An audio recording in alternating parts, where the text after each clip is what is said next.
tema da mensagem desta manhã: o resultado final do que planejamos está nas mãos do Senhor.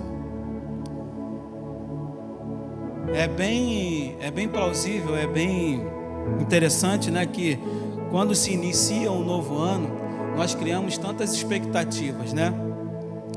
Nós traçamos algumas metas, nós planejamos tantas coisas, e dentro desse planejamento, com certeza, né, nós estamos aí no 14º dia do ano, né? Então, assim, do ano de 2024. Então, um ano de 2023 ele foi encerrado, um ciclo ele foi encerrado. Porém, começa um novo ciclo, né?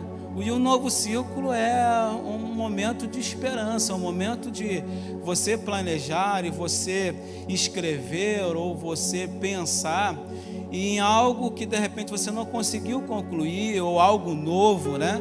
Eu tenho visto aí nas redes sociais que muitos de nós, dos nossos irmãos, estão colocando aí, né, um devocional, né? E é muito interessante que, se você for aqui na lojinha da igreja, nós temos ali alguns devocionais.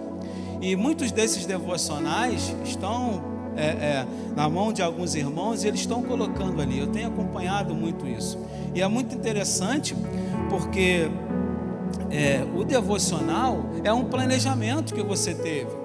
Você planejou ali dizendo que, esse ano de 2024 eu vou, né, me dedicar um pouco mais à palavra de Deus, né? Quantos de nós aqui, quando o ano se inicia, né, nós preparamos tantas coisas, e uma delas, né, nós como crentes cristãos acreditamos em Deus, em Jesus, e a gente vai lá e fala assim, esse ano eu me comprometo de que eu vou ler a Bíblia toda esse ano, né? Nada vai me impedir. Então isso é um planejamento. Todos nós temos um planejamento, e esse planejamento é muito interessante, né? Esse planejamento ele faz com que nós venhamos ter foco, ter uma direção, e é muito importante esse planejamento, né? A Nova Vida também ela tem um devocional específico para as mulheres, né? Todos os anos o conselho ele lança um devocional. Então também tenho visto algumas mulheres, algumas irmãs colocando ali algumas frases, se dedicando um pouco mais, né? E quem de nós, né? Vou falar aqui até de mim mesmo, né? Em relação ao início do ano, né? Eu falei assim, esse ano eu vou ter que dar um jeito na minha vida, né? Eu vou ter que diminuir um pouco a comida, vou precisar emagrecer um pouco, né? Então isso é uma meta. Todos nós precisamos ter uma meta, né? E quando nós falamos aqui de planejamento, o planejamento é exatamente isso. A gente vai ali escrevendo, planejando alguma coisa, trazendo à tona aquilo que Deus já colocou no seu coração, né? Eu tenho algumas metas. Você que de repente está aí nos assistindo, você já anotou aí na sua agenda que você precisa estudar um pouco mais para passar no concurso. Esse é um planejamento, né? Eu preciso de repente estudar um pouco mais, né? Nós precisamos de repente trabalhar um pouco mais para que nós possamos dar o melhor para a nossa família. Esse é um planejamento. Esse é o início de um ciclo.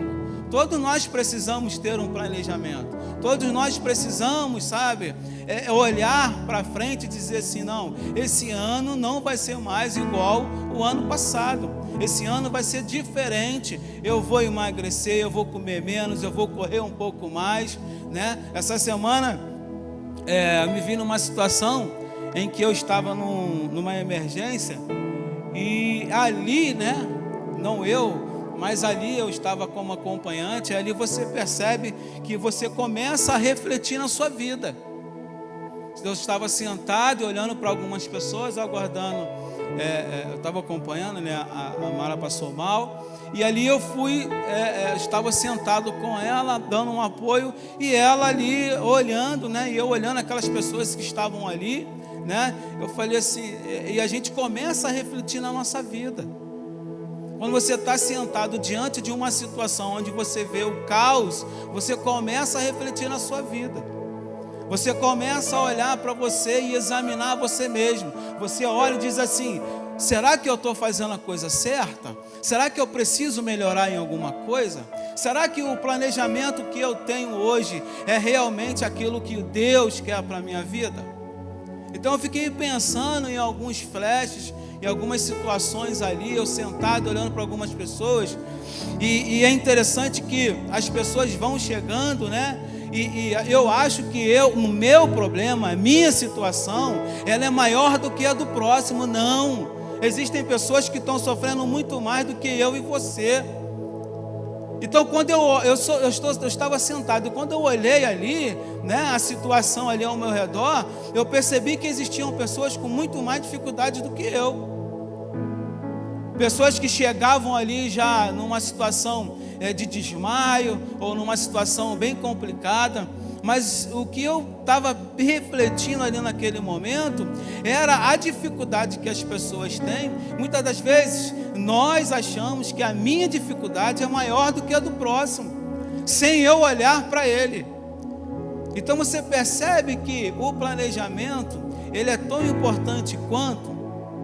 Você precisa se planejar. Quantos de nós planejou estar aqui agora pela manhã e realmente não estão?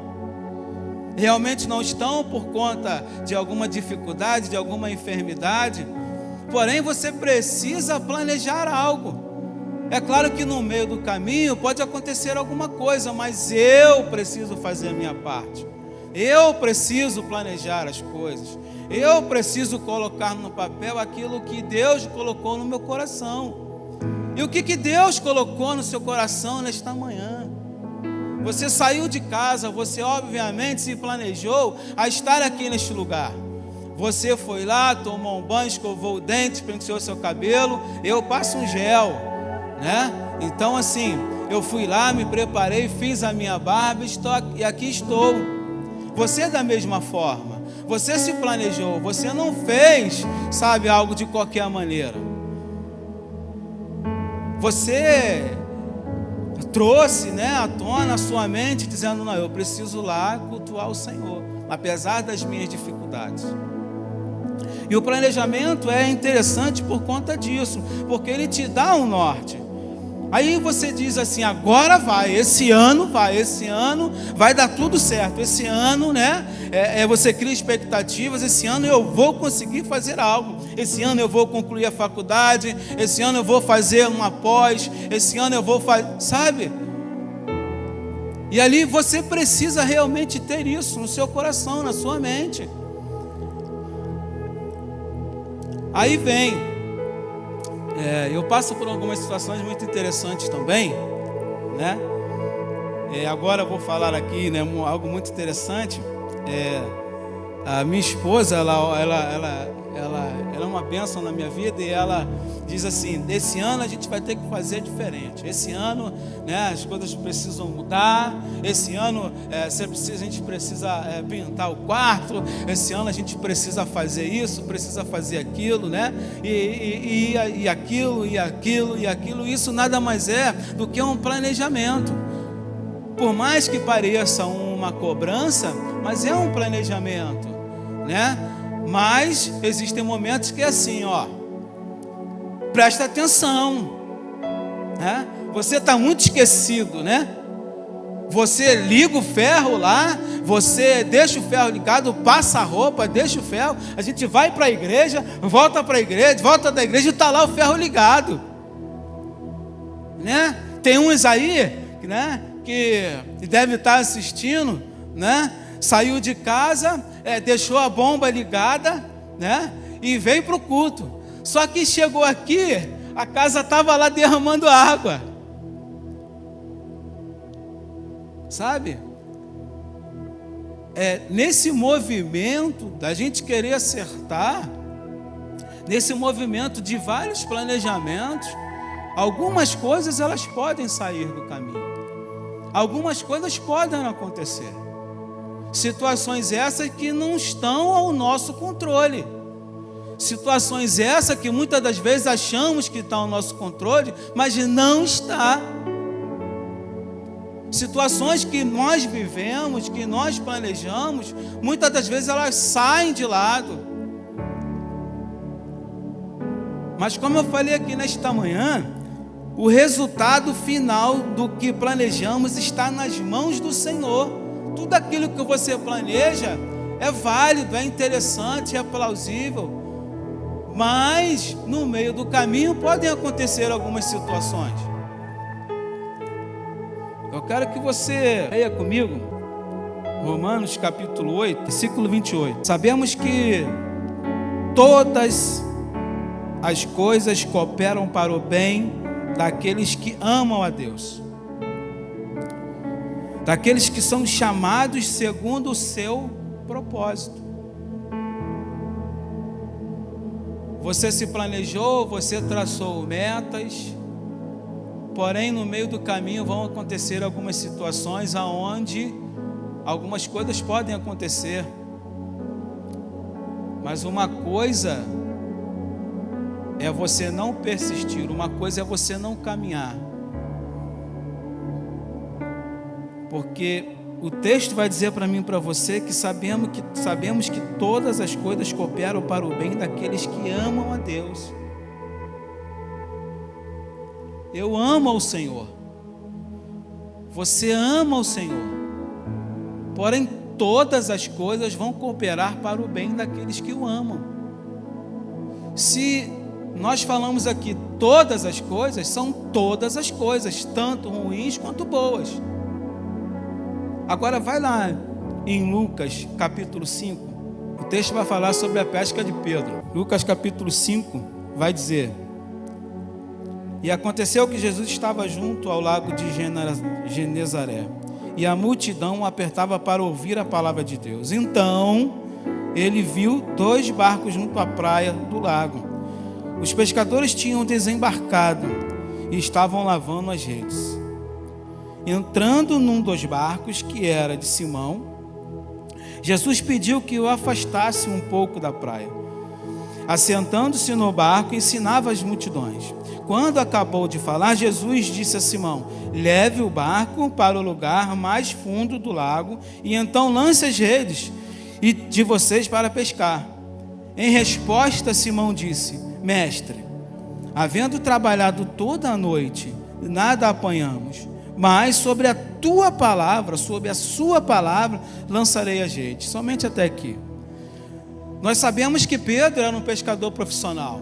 Pedro, ele sabia exatamente o que ele estava fazendo, o que ele estava ali falando naquele momento. Entendemos que quando Pedro ele sai de casa, precisamos entender, né, que Pedro, quando ele sai de casa, ele cria uma expectativa. A expectativa é essa de pescar. Expectativa é essa de trazer o sustento para dentro de casa. Expectativa é essa que está além, né, do que ele podia imaginar. A expectativa era sair de casa, né, preparado para ir pescar. Eu não sei se aqui tem alguém que saiu já para pescar ou que sabe realmente como é que funciona, né? Nos dias de hoje a gente vai ligar para um barqueiro, vai chamar uma pessoa que entende sobre mar e tal. E hoje nós temos muita tecnologia, né? Muitas metodologias. Então eu vou ligar ali para a pessoa vai dizer para mim qual é o melhor lugar, qual é o melhor dia, qual é o melhor momento. E Pedro, ele se prepara para isso. Pedro, ele sai de casa planejando. Ele sai de casa trazendo, sabe, ao seu coração uma esperança de que quando ele chegasse lá, ele ia trazer uns peixes para poder, né, trazer para a sua família. Só que no primeiro momento, como vai dizer aqui, né, Jesus está falando uma multidão. Então nós entendemos que quando falamos de multidões, são número de pessoas, a Bíblia vai relatar multidões, que são número de pessoas que são incontáveis, nós não temos como contar. Porém, quando Jesus ele chega ali naquele momento, ele chega, ele olha, ele vê, identifica Pedro, Simão Pedro ali lavando suas redes.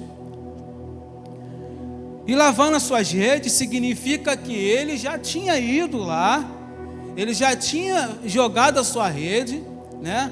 Porque é óbvio, né? Se você em algum momento está ali fazendo alguma coisa na sua casa, seja uma obra ou qualquer coisa que seja, você vai tomar o seu banho para poder se limpar.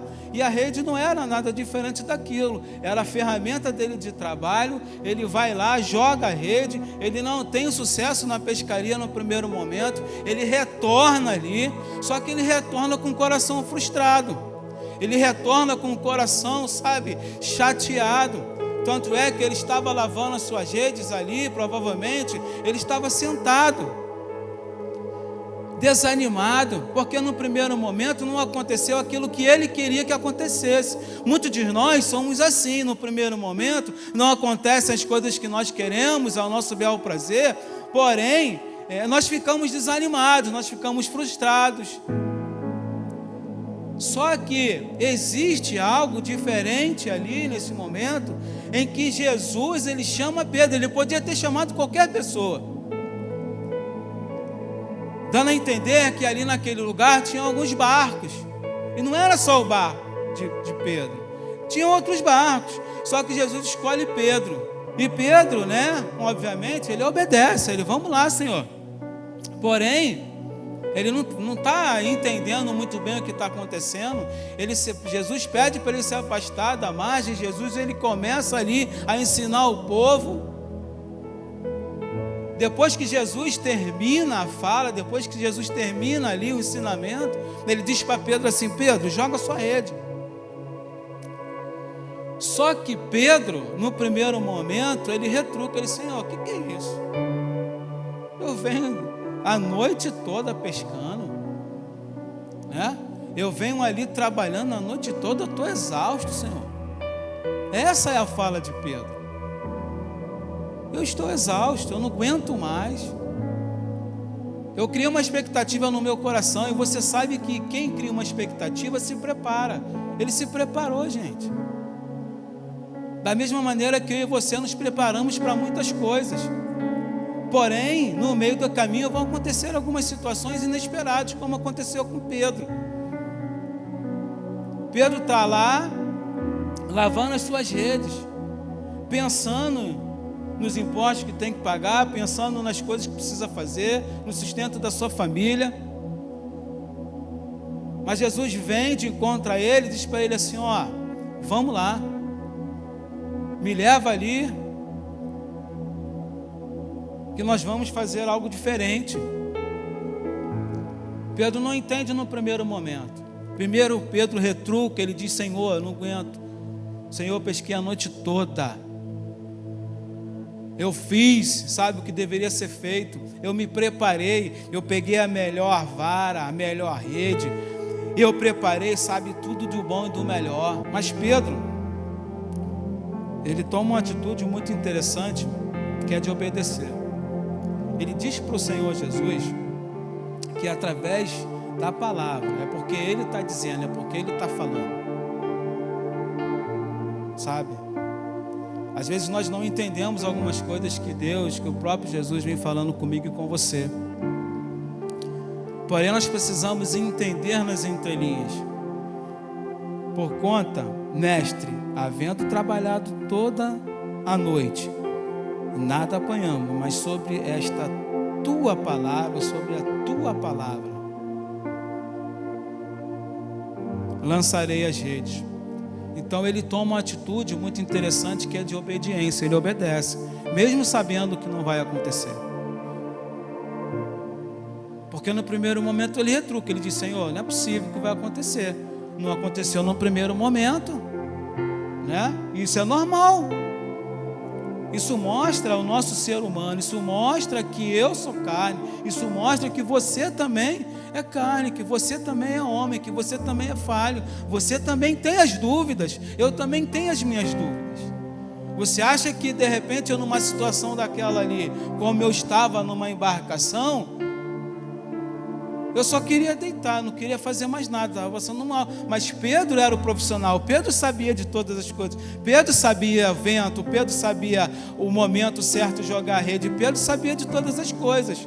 Só que no primeiro momento não acontece o que ele desejava, o que ele planejou.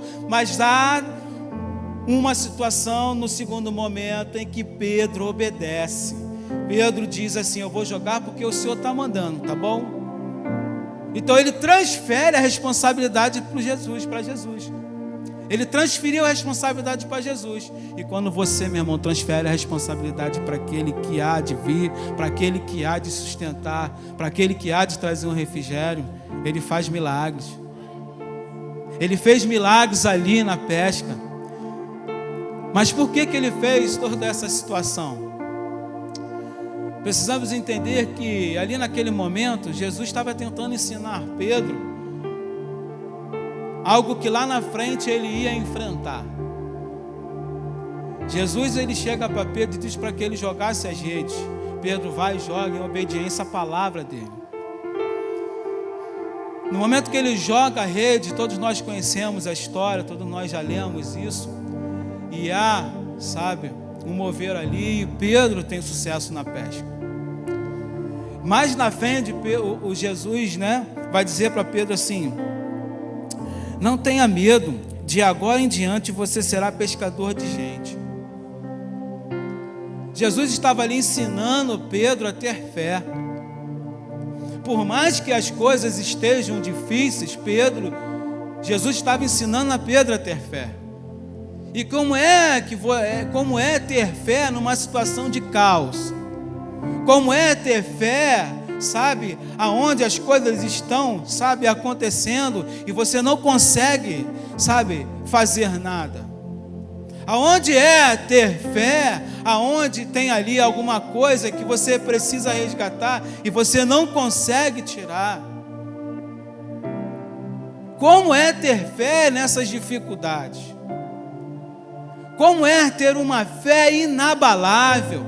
Como é ter essa fé que todos dizem? Como é ter essa fé que sai daqui até vocês aí? Como é ter essa fé?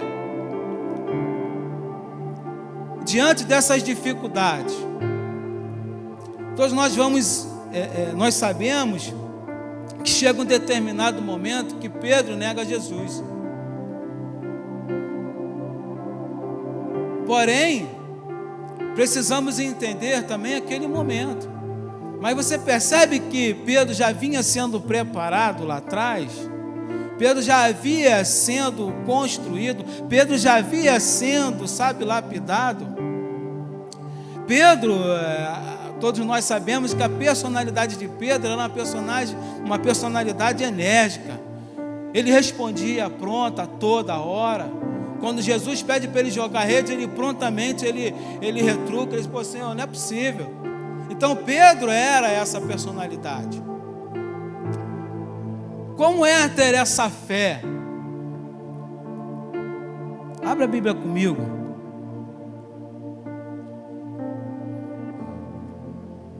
Em Hebreus capítulo 11. De fato, sem fé é impossível agradar a Deus. Porque é necessário que aquele que se aproxima de Deus creia que Ele existe e que recompensa os que o buscam. De fato, sem fé é impossível agradar a Deus. Jesus vem mostrar para Pedro que sem fé, provavelmente ele não conseguiria ter êxito naquele momento. Jesus vem ensinando para Pedro, dizendo para Pedro assim: ó, você precisa ter fé. Você planejou tantas coisas até esse presente momento, só que no primeiro momento você não teve sucesso na sua pesca. Mas quando você obedece, mas quando você está com o coração quebrantado diante dessas dificuldades, você joga sua rede e você vai ter sucesso. Se é que você está entendendo. Porque depois de Pedro obedecer, a pesca foi um sucesso. O ensinamento que nós precisamos tirar desse texto é exatamente a fé, exercer a fé, apesar das dificuldades, porque Pedro ele planejou várias coisas. Com certeza você hoje pela manhã ou ontem, por exemplo, planejou várias coisas. No dia de ontem choveu muito, né? Muitas pessoas planejaram muitas coisas, e muitas dessas pessoas hoje de repente não estão aqui, mas você precisa ter fé, essa fé inabalável, que muitas das vezes a gente ouve, porém a gente às vezes não pratica, e nós precisamos praticar essa fé. Essa fé, no capítulo 11 ainda, no versículo 1, diz assim: ora, a fé é a certeza de coisas que se esperam, a convicção de fatos que não se veem. Você não está vendo, Pedro não estava vendo nada naquele momento. Pedro, como qualquer outro ser humano, ele não estava vendo nada naquele momento. Ele não via uma solução.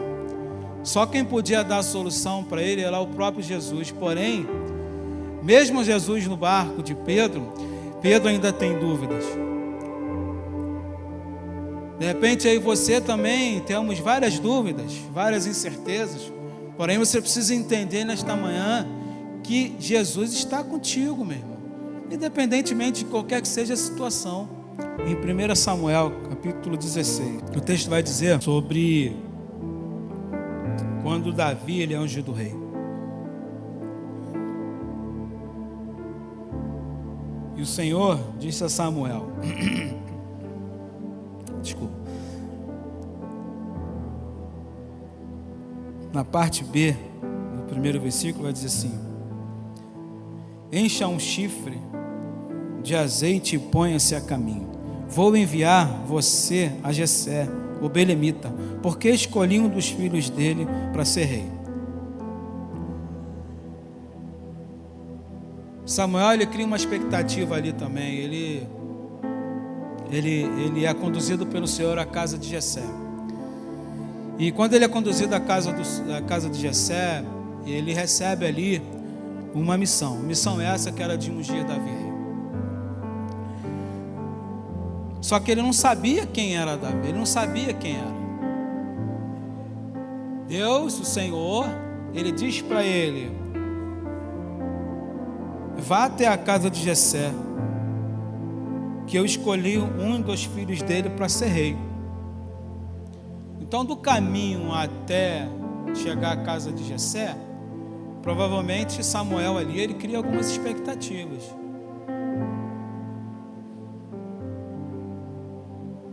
No versículo 3 diz assim: convide Jessé para o sacrifício, e eu lhe mostrarei o que você deve fazer, e você ungirá para mim aquele que eu indicar. Aquilo que eu indicar.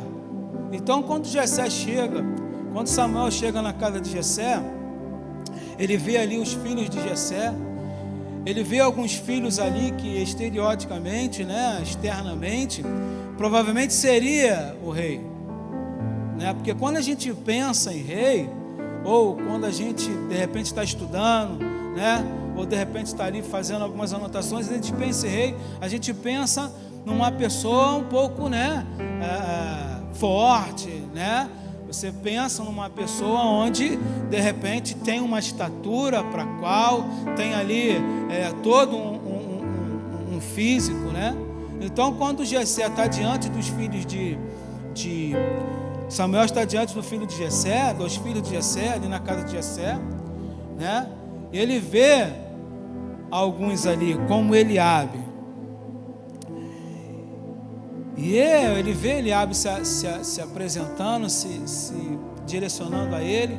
E ele diz assim: olha, eu acho que é esse. Só que o próprio Deus vai dizer para ele que não era. Então Jessé chamou Abinadab e fez passar diante de Samuel, que disse: nem a este o Senhor escolheu, passa Samar e passa os outros irmãos.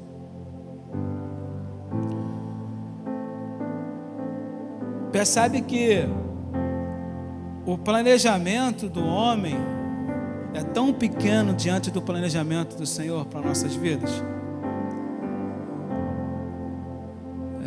Nós olhamos as situações e achamos que de repente nós estamos vendo algo que de repente é intransponível. Só que o plano de Deus é totalmente diferente do meu e do seu. Quando Samuel vai até a casa de Jessé, Samuel não tem um nome, ele não sabe quem é. A palavra aqui não diz, ele só diz que vai até a casa de Jessé e lá eu vou ungir um rei.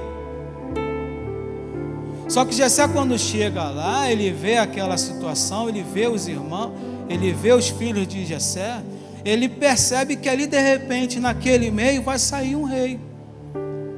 Ou ele pelo menos imagina, né?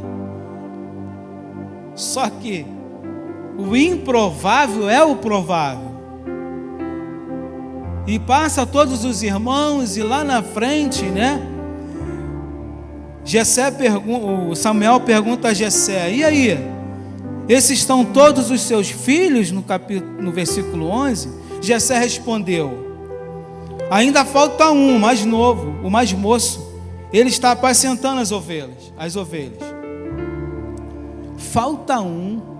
Como é que o pai vai esquecer de um filho, né? Se há que tem alguns aí, mas como é que o pai vai esquecer que tem alguém tomando conta, né, das suas ovelhas, né, do seu rebanho?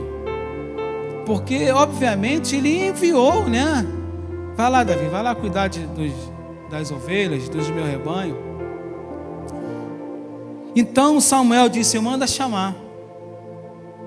E o Senhor disse a Samuel: levante-se e unja, pois este é ele. Percebe que os planejamentos meu e o seu planejamentos são totalmente diferentes daquilo que Deus planeja para a minha vida e para a sua vida? Porque o planejamento do Senhor, ele enxerga além. Ele enxerga muito além. Ele não está enxergando, né? Nós temos uma visão muito pequena diante das grandezas do Senhor. O Senhor diz para Samuel ir até a casa de Jessé. Ele chegando na casa de Jessé, acontece todas aquelas situações. Só que lá no finalzinho ele diz assim: manda chamar lá o que está lá nas malhadas. E é justamente, o texto vai dizer, um pouquinho aqui, dizendo que Davi era ruivo, de belos olhos e boa aparência. Davi era ruivo, de belos olhos e de boa aparência, mas os irmãos dele, né, também provavelmente seriam pessoas que deveriam ser rei. Mas uma coisa que me chamou a atenção foi que os olhos do Senhor, eles são totalmente diferentes do meu e do seu. Porque os olhos do Senhor, Ele não olha para a minha dificuldade, Ele não olha para a minha, mas para as minhas incertezas. Ele não está olhando para a minha incapacidade, Ele não está olhando para mim e me julgando. Ele está olhando para mim dizendo assim: ei, esse aqui é o meu filho, é esse aqui que é o escolhido. Ele está olhando para você dizendo assim: ei, você é minha escolhida, eu te escolhi, sou eu é que tenho, um pensamentos de voz sobre vocês, eu é que sei os pensamentos que tenho de vocês. Muitas das vezes nós estamos, tolhidos, sentados, achando que Deus não está te vendo, mas Deus está te olhando, Deus está aí cuidando de cada detalhe. Davi, quando foi chamado, ele estava onde? Ele estava no rebanho, ele estava apacentando as ovelhas de seu pai. Davi estava trabalhando, fazendo a obra, fazendo aquilo que ele foi ensinado. Ele não estava preocupado com A ou com B ou com C, ele estava ali fazendo o que Deus tinha colocado no coração do pai dele e dele também. Então, quando Davi, ele é ungido rei, é claro que o texto vai dizer que ele volta lá para as malhadas e tudo, mas não era o momento de Davi. Davi precisaria passar por algumas situações, como eu e você. O seu planejamento, ele pode ser perfeito no primeiro momento, mas no meio do caminho vão acontecer algumas situações, como aconteceu com Pedro, como aconteceu com Davi. Até Davi chegar ao trono, aconteceram muitas coisas, muita dificuldade. Mas o ensinamento que eu tiro de Davi é que ele não desistiu. Ele, em determinado momento, olha o que está em Atos, no capítulo 13. Abra comigo, versículo 22. E tendo tirado Saul, levantou-lhe o rei Davi. Olha aí. Do qual também, dando testemunho, disse: achei Davi, filho de Jessé, homem segundo o meu coração, que fará toda a minha vontade. Pode parecer difícil, mas olha, esse texto é maravilhoso, que vem dizendo para mim e para você que Davi, apesar do que ele passou, e ele tinha um coração quebrantado diante do Senhor. Davi, ele fazia tudo aquilo que o Senhor queria. Ele era obediente ao Senhor. Da mesma forma que Pedro, naquele primeiro momento, ele obedeceu. Davi também, ele obedeceu. Davi foi um homem segundo o seu coração. De repente a gente lê algumas situações, alguns textos, e nós de repente não entendemos as entrelinhas. Ser o segundo coração, o homem o segundo coração de Deus, é algo surreal. É algo de você pensar assim, pô, mas Davi, gente, Davi fez tantas atrocidades, Davi adulterou, Davi matou, mas uma coisa eu sei, Deus olhou o coração de Davi e disse assim: eu conheço o teu coração. Davi, ele não foi escolhido à toa. Pedro não foi escolhido à toa, como você também não foi escolhido à toa. Você está aqui nesta manhã, sabe, para dizer para o Senhor assim: Senhor, eu estou aqui, venci algumas dificuldades, tive algumas intempéries, algumas coisas aconteceram, mas eu estou aqui. O resultado final do que planejamos está nas mãos do Senhor. Nós planejamos tantas coisas, nós escrevemos tantas coisas, nós colocamos tantas coisas no papel, para sair do papel, né?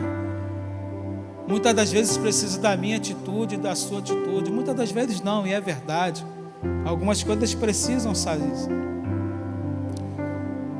é atitude. Homens e mulheres de Deus na Bíblia, eles tiveram atitude de seguir a Jesus. Pedro, ele larga tudo para seguir Jesus. O jovem rico, todos nós conhecemos. Jesus, quando chama o jovem rico, ele pensa em seguir a Jesus. Esses homens e mulheres que seguiram Jesus, muitos deles não pensaram duas vezes. Eles não tiveram, sabe, um segundo pensamento. Eles foram e foram. Eles seguiram a Jesus. Sem saber. Quando Deus, o Senhor Deus, chama Abraão ainda, dizendo para ele: ó, sai da tua casa, sai da tua parentela, que eu vou te levar a um lugar. Você vai ser pai de uma grande nação. Olha a incerteza no coração de Abrão, ainda Abrão. É você sair sem você saber o que vai acontecer, sem saber se lá na frente vai ter pesca ou não, sem saber. Mas quando o Senhor Jesus chama Abrão, através da palavra. É através da palavra que ele obedece. Samuel obedeceu, foi uma ordem, mas foi a palavra do Senhor. Pedro obedeceu porque foi a palavra do Senhor. Mas houve atitude,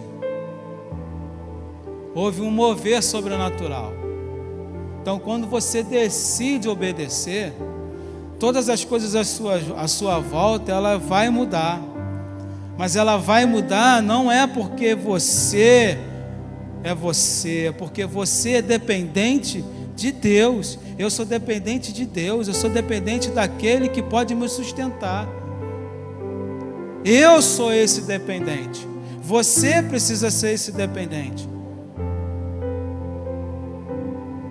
Porque quando Deus ele vem e chama Abrão,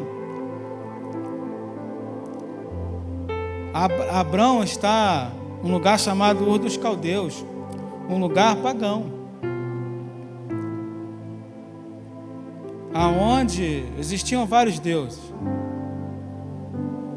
Só que Deus, ele enxergava algo na vida de Abrão que ninguém poderia enxergar. Deus diz para ele que seria pai de uma grande nação. Só que no primeiro momento ele não sabe, ele não consegue entender.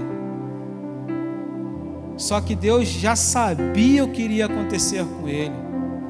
Deus já sabia o que ia acontecer lá na casa de Jessé. Deus já sabia o que ia acontecer lá, sabe, na pescaria com Pedro. Deus, ele sabe o que vai acontecer na sua vida, porque ele é o dono de todas as coisas, foi ele que criou todas as coisas. Ele sabe que você precisa, ele sabe do que você necessita. Quando há um planejamento seu e um planejamento meu, ele sabe da sua necessidade, porque antes de ele te formar, ele já falava, ele já sabia quem você era, ele já sabia quem você era. E quem você é? Você é filho, você é herdeiro. Todas as coisas cooperam para o bem daqueles que o amam. Tem alguma coisa para dar errado? Tem, porque o próprio Jesus vai dizer que nós vamos passar por aflições e dificuldades. Mas ele também vai dizer que ele venceu e que você também vai vencer nesta manhã. As dificuldades, elas são para melhorar a minha fé, para aprimorar a sua fé. As dificuldades são para dizer quem você é, as suas fraquezas, as suas mazelas, tudo aquilo que ele já sabe. Porém, nesta manhã, ele está dizendo para mim e para você que as dificuldades, elas vão existir e tem sim, as aflições elas vão vir. Porém, só teve um.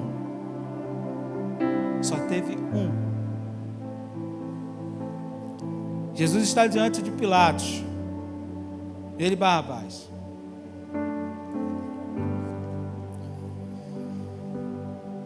Pilatos faz a famosa pergunta, né? Quem é que eu vou crucificar ali e tal. Escolhido pelo povo, Jesus, Barrabás, ele ali lava as mãos e manda crucificar Jesus.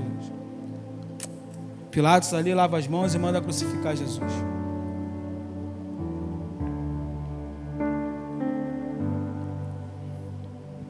E Jesus ali, ele é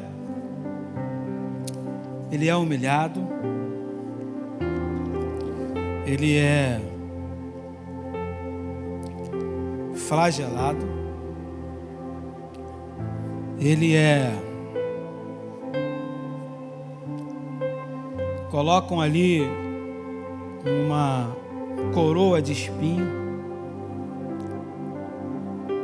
mas para que você entenda que o resultado final do que planejamos está na mão do Senhor. O resultado final de tudo que aconteceu com Jesus até o momento da crucificação é a cruz vazia, porque ele passou por todas aquelas dificuldades, todas aquelas humilhações, todas aquelas chicotadas,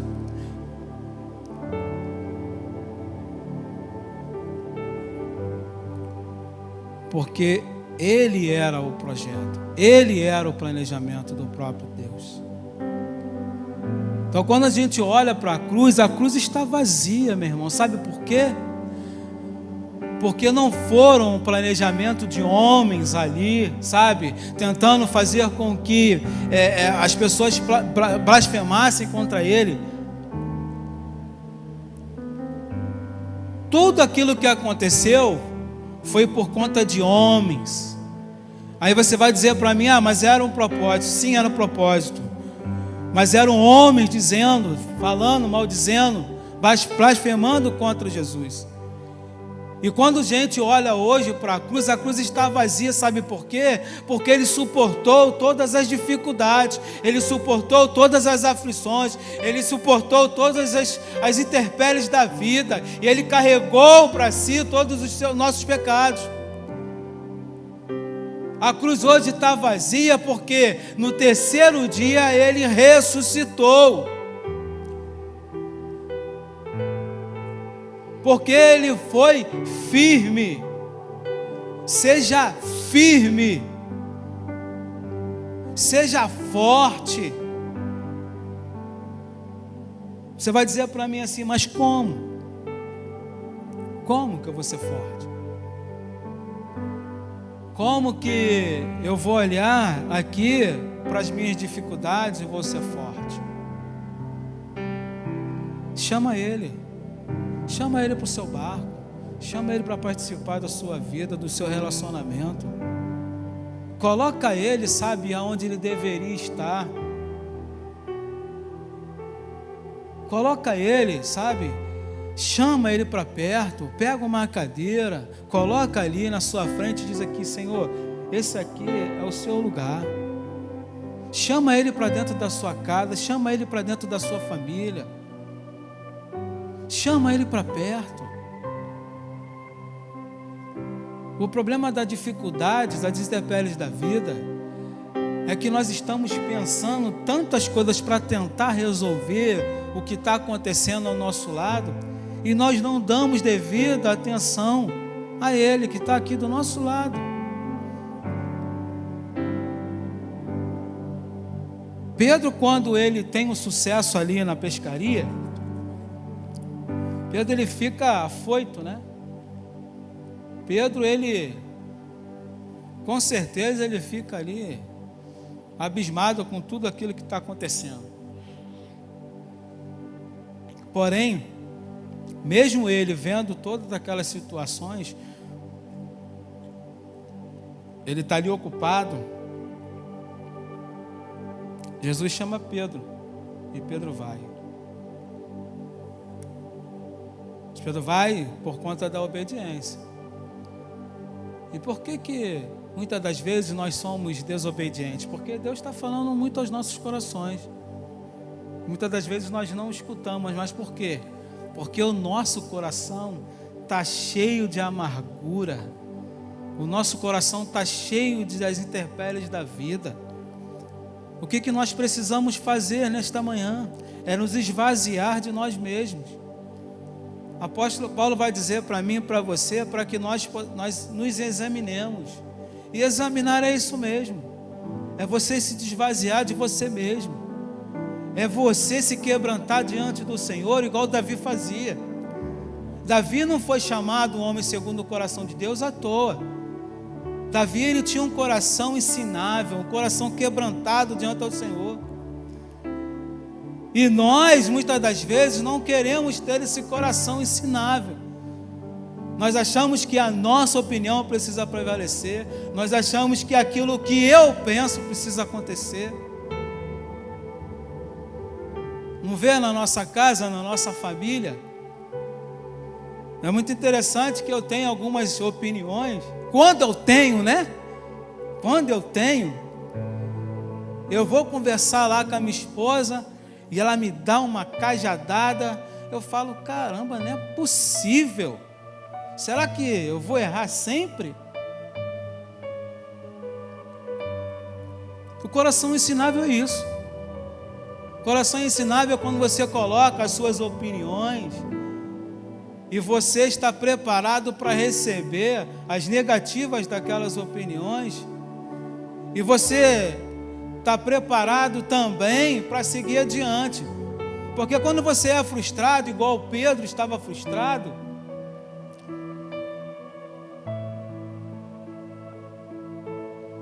a sua esperança, tudo aquilo que você planejou, ela cai por terra. Só que só existe um que pode cuidar de mim e de você, que é o próprio Jesus. Ele que dá a palavra final. Você pode planejar todas as coisas, mas consagre ao Senhor. Diga para Ele o que você pretende fazer, sabendo que Ele não vai livrar você das aflições, mas Ele vai te incentivar, porque Ele venceu as dificuldades. Que nesta manhã você possa pensar, refletir nos seus planos e seus projetos, que o resultado final está nas mãos do Senhor. Amém?